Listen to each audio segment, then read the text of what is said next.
Oke, halo teman-teman, kembali lagi dengan saya, Giri dari By Giri, dan kali ini kita masuk ke chapter 23 mengenai buku besar pembantu teman-teman ya, seriesnya Giri's Art of Bookkeeping Accounting.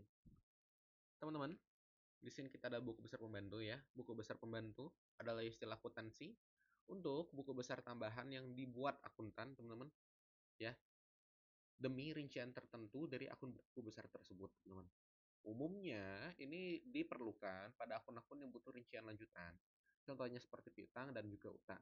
Mengapa demikian, teman-teman? Ya, karena piutang dan utang itu kalau pada buku besar yang biasa atau kita sebut buku besar umum, itu nggak ada detail spesifik nih.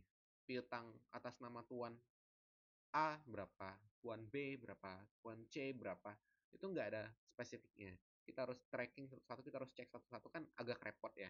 Sehingga akuntan itu biasanya membuat satu buku tambahan, teman-teman, disebut buku besar pembantu, yang diposting secara paralel, teman-teman. Jadi posting ke buku besar umum juga iya, posting ke buku besar pembantu juga iya. Nah, gunanya adalah untuk mengecek, teman-teman ya, berapa sih piutang dari masing-masing orang, utang dari masing-masing orang, biasanya begitu. Nah, salah satu bentuk buku besar pembantu juga adalah kartu persediaan. Itu adalah satu bentuknya, teman-teman ya. Tapi dia kartu persediaan itu lebih unik, dia nggak bentuk buku besar, tapi memang tabelnya khusus sendiri. Nah, teman-teman kalau mau bikin buku besar pembantu untuk PPE itu juga bisa, akumulasi penyusutan itu juga bisa. Tapi umumnya biasanya adalah piutang dan utang aja. Teman-teman, di sini kita masukin contoh buku besar pembantu ya. Perhatikan contoh buku besar pembantu berikut. Nah, di halaman pertama ya, teman-teman, saya sajikan sebuah buku besar piutang usaha. Di sini kita ada transaksi sederhana aja ya. Customernya atau pelanggannya 3 ya, ada atas nama Andi, Gary, dan juga Robi. Di sini teman-teman, kita lihat, oh ada jualan nih, ada jualan utang ya. 5 juta, 7 juta, 8 juta, totalnya 20 juta. Nah, si Andi lunasin nih 4 juta, sisa 16 juta. Transaksinya terus begitu hingga ke bawah. Nah, hingga ke bawah, teman-teman, kita dapat saldo akhirnya 9,2 juta. Sekarang pertanyaannya, berapa sih piutangnya si Andi? Berapa sih piutangnya si Giri, dan berapa piutang si Robi? Mungkin kalau transaksinya dikit seperti ini sih gampang ya dijawab ya, tinggal dicek. Oh, si Andi 5 juta tambah 8 juta berarti 13. 13 kurang 4 berarti tinggal 9. 9 kurang 2, 9 tinggal 7. 7 kurang 2,5 sisa 5,5. Mungkin teman-teman bisa aja hitung seperti itu. Tapi bagaimana kalau transaksinya luar biasa banyak? Ya. Kalau transaksinya luar biasa banyak, ini harusnya 4,5 ya, maaf ya.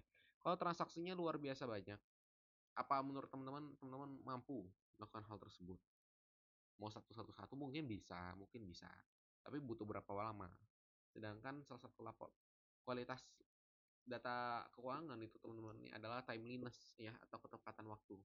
Semakin lama suatu data itu dapat diperoleh dari tanggal yang direpresentasikan, itu nilai dari informasinya semakin berkurang ya, semakin kurang relevan. Nah, teman-teman, jadi di sini solusinya adalah membuat buku besar pembantu. Ini contohnya. Nah, akun piutang usaha tadi itu kita buat buku besar tambahan. Nah, di sini contohnya ya, ada istilahnya sub akun. Sub akun ini anak bawahnya, teman-teman, dari sebuah akun.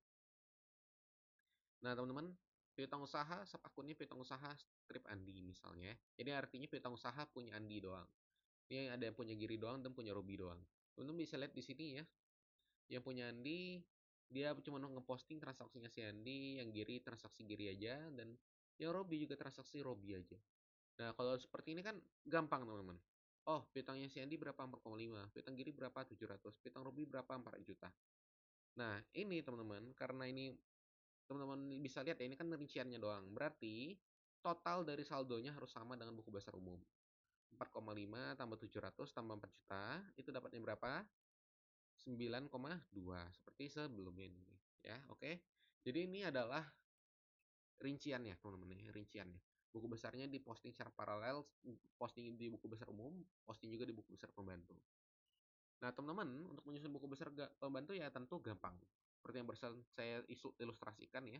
Teman-teman cuma perlu menyediakan dulu entry journal seperti biasa ya, entry journal yang teman-teman buat. Dan teman-teman, pada saat entry journal itu bersinggungan dengan akun yang memiliki sub akun, Entry journal itu harus diposting di dua tempat, teman-teman ya. Pertama buku besar umum yang buku besar biasa, dan juga buku besar pembantu yang sebagai alat bantu rinciannya, teman-teman ya. Nah, teman-teman, sekarang kita masuk ke uji pemahaman. Coba teman-teman lihat ya. Jadi di sini udah jelas dong ya fungsi dari buku besar pembantu itu apa. Tapi coba tuliskan teman-teman kegunaan dari buku besar pembantu di kolom komentar. Nanti akan saya tanggapi benar bila benar, saya tanggapi kurang tepat bila kurang tepat. Saya juga jelaskan mengapa kurang tepat dan jawaban yang menurut saya tepat itu apa. Semoga materi kali ini dapat dipahami dengan teman-teman semua. Apabila ada yang ingin ditanyakan mengenai buku besar pembantu, silahkan tulis pertanyaannya di kolom komentar dan sampai jumpa di chapter selanjutnya. Oke, suaranya kekecilan ya? Harusnya nggak terlalu lah ya.